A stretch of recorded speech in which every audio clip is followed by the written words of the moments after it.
Tourism accounts for almost 10% of Australia's exports and employs over 500,000 people. So what happens when we can no longer depend on this tourism? The effect of lower demand is not only felt on those directly in the industry, but those surrounding it as well.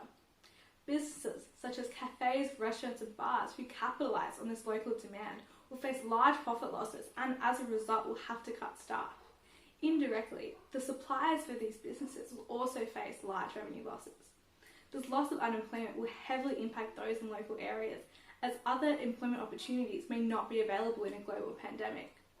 A local area that is dependent on tourism will have a hard time finding other revenue streams quickly, as there most likely is no other alternative for immediate revenue. The current situation we found ourselves in is not just a short one-month effect. Future tourists will lose consumer confidence and be reluctant to travel even after the pandemic has run its course. The question then becomes, what can we do to ensure that these local residents have sufficient income and will not be negatively affected in the long run? As a global pandemic will have flow-on effects for years to come, there must be both short-term and long-term strategies in place to ensure that the local residents are supported. These businesses and individuals must be provided substitutes for their lost profit and income so that the government does not face a potential poverty crisis. A short-term stimulus package is a must to support the local tourism industry, not only for the businesses affected, but also for the individuals that have lost their employment. As a local area will face drastically lower demand in all markets, it is imperative that we encourage local residents to support their small businesses.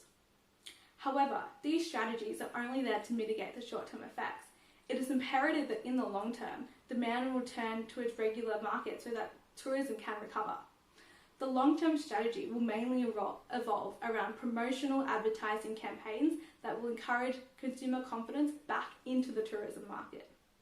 Depending on how long this pandemic lasts, the stimulus package will have to be in place until the market shows signs of recovery. These are tough times for everyone, and no one is completely unaffected, so it is ever so important that in this situation we support one another so that we can outlast this pandemic.